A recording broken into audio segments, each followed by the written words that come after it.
সুপ্রিয় দর্শক আসসালামু আলাইকুম, কেমন আছেন?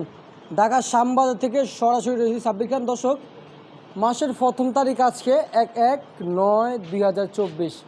দর্শক বন্ধুরা, আজকের বাজারে পেঁয়াজ, রসুন, আলু এবং যে আদার দামটা রয়েছে কেমন যাচ্ছে সেটা কিন্তু জানাবো দর্শক বন্ধুরা।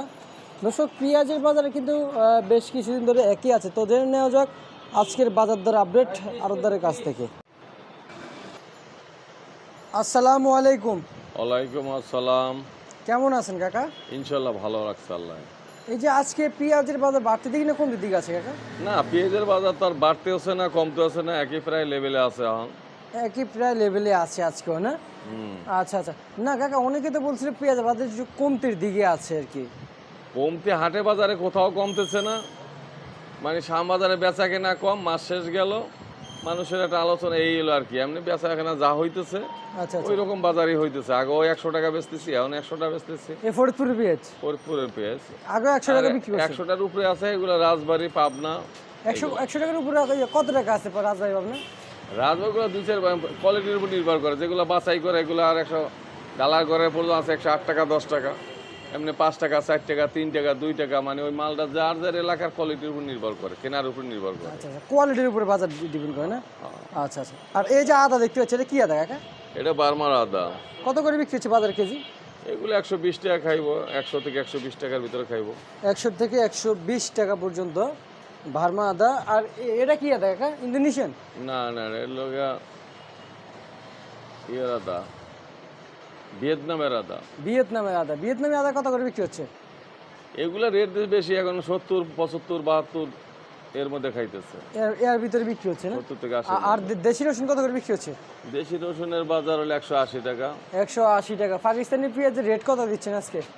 পাকিস্তানের পেঁয়াজ এগুলা 90 টাকা রেট ছিল, কালকে বেচছিলাম কিছু কম বেশি করে, আজকে তো বন্ধ বেচা কেনা করতে পারি না, হয়তো 85 টাকা খাইবো। আচ্ছা আচ্ছা, 85 টাকা। 85 টাকা পর্যন্ত আসছে বাজারে না? আচ্ছা ঠিক আছে কাকা, আপনাকে ধন্যবাদ। কাকা, এখন বর্তমানে বাজার দর নিয়ে আর কেমন সম্ভাবনা দেখতে পাচ্ছেন? কমবে কিনা? না, বাজার তেমন একটা বাড়া কমার মধ্যে তেমন একটা হবে না, ব্যবধান হবে না, কারণ ইন্ডিয়ানের মালের বর্ডারও কালকে 100 টাকার মতো গেছে, 171 টাকা গেছে ওই মাল। বর্ডারে শ্যামবাজার, হ্যাঁ, শ্যামবাজারে একই সেম দাম, একই সেমি দাম। কাছাকাছি দাম। দেশের বাজারও একই অবস্থায় আছে। আচ্ছা এখন 2-3 তারিখে বোঝা যাবে, আগামী 2-1 দিনের মধ্যে বোঝা যাবে বাজারের চাহিদাটা কীরকম হয়। আচ্ছা। এলসি কি শেষ? এলসি এলসি কখনো শেষ হয় না, এলসি তো শেষ না, মানুষের পর্তা হইতেছে না, লাভ হইতেছে না, এলসি দিতেছে না, এই জন্য এলসি আসতেছে না। আপনার ঘর কি কম এলসি আসে। শেষ? আমার ঘরে এলসি শেষ। না, আপনার ঘরে আমি জানতে পারছি এলসি আসলে পুরো ঘর ভর্তি আসে, হ্যাঁ, শেষ হয়ে গেলে একবার এলসি পর্তা হইতেছে না। এখন যে বর্তমান যে বাজার, এখন বর্ডার আর ঢাকার বাজার প্রায় সেম। সেম কারণ একটা গাড়ি আসলে 300 কেজির মতো মাল শর্ট হয়ে যায়, শর্ট হয়ে। এখানে দাম হলো 30,000 টাকা। আবার বাজারে গাড়ি ভাড়া টাড়া দিয়ে টিয়া সব দিয়ে দেওয়া গেছে, গাড়িটা ঢুকলে আরো 20-30 হাজার টাকা লোকসান হয়।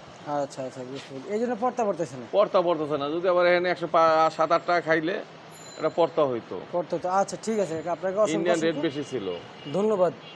তো দর্শক, আসলে ইন্ডিয়ান এলসিপি এর রেটটা জানাচ্ছি না, কারণ হচ্ছে মূলত ইন্ডিয়ান এলসিপি এসে বাজার নেই, তাহলে আন্দাজে আমরা হয়তো রেটটা বলে কোনো ঠিক হবে না, ওনার কাছে নাই, তাই ওনার কাছ থেকে আমরা আজকে জানতে পারলাম না। তো দর্শক, এ ছিল আজকে আমার সর্বশেষ আপডেট।